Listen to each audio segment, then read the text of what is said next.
A battle that makes that Atlantic City clash look like a cocktail party. And there was more behind the fight than mere millions.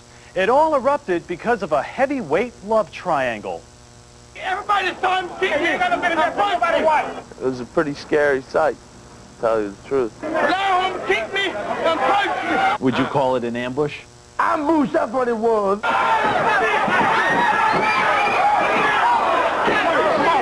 Thank God I wasn't killed or something, because I thought the end was near.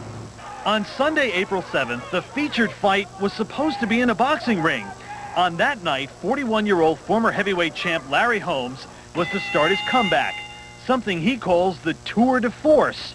In truth, it's more like tour de farce.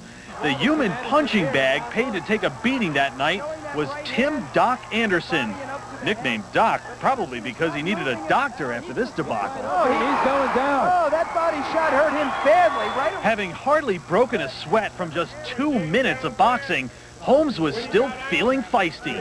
I feel good.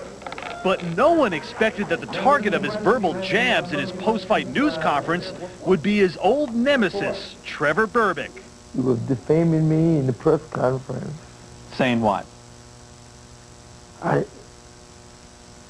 You don't want to get in the ring with me, you don't respect me, you don't like nothing about me. Trevor Berbick is a heavyweight boxer too, another guy whose hands should be registered with the FBI. Berbick, not known for his long fuse, then counterpunched, a little below the belt. Mr. Berbick was talking to members of the press about Berbick wanting to fight Holmes, and that Holmes wouldn't, and remarking about some illicit affair that had occurred between Holmes and some woman. Berbick's tirade about Holmes having another woman reportedly made Holmes' wife Diane very upset. And when she reportedly told the ex-champ, all hell broke loose. Next thing I realized, I saw Larry Holmes jogging through the lobby with, had to be 30 to 50 people behind him. And the proverbial stuff hit the fan, so to speak. When Berbick and his protege heavyweight companion Andy Levinson reached the hotel's valet parking area, an angry Larry Holmes caught up to them. He jumped on Berbick, missed the crowd of people that were there waiting for their cars and waiting to leave the fight and everything. And punches were thrown, and legs and kicks were flying and everything else. And Berbick tried to get away. If I hit him, I know what's going to happen, so I won't hit him. I let the police do the job. If I hit him, he's a dead man. Dead. I was up there talking to 4 police officers. I heard Andy say, "Here he comes." Before I could look back, there was a kick in my back, in my spine, and a punch upside my jaw.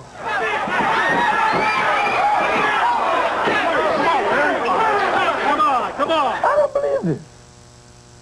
This man is mad. Hey, these guys are acting like hooligans, leaping over cars. You know, I mean, they're coming, man, with tear gas in the hand. Hey, man, this is like a guerrilla warfare thing. You know, the people were scared. You better believe they were scared.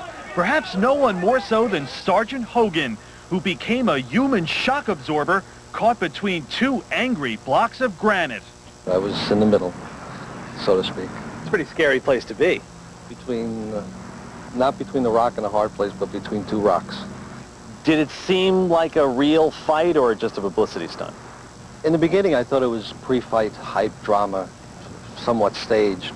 And somewhere along the line, it fell from a drama to a grudge match that Holmes was going to end that night. And that's the part where I got scared. And it was going to be a Hogan sandwich, so to speak.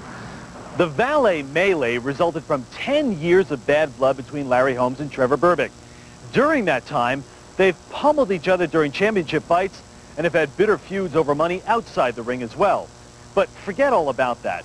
This brawl was over something much more basic, something which has driven men into battle since the beginning of time. You see, this feud was over women. Did Larry Holmes make overtures to your wife? Well, she told me he did.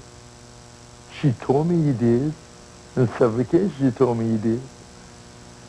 And I saw him making passes personally in Cleveland, Ohio, one particular town. I saw him. Do you think he did that out of desire for your wife or just to hurt you? Both.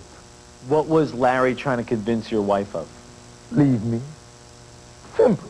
So he could have control over her the way he have over the other sweetheart that he got. Berbick even claims that Holmes sent one of his mistresses to Berbick's hotel room to seduce him before their 1981 title fight. He has done everything in his power to sabotage and to stop me from doing good in boxing, and even to destroy my personal life. The only thing left for him to do is to hire assassins to shoot me. That's the only thing left. We're here to file charges for the assault that we were attacked last Sunday night by Larry Holmes. Didn't you make a police report about this already? Berbick has filed a complaint with the Hollywood, Florida police over this latest brawl with Holmes. So far, no charges have been brought.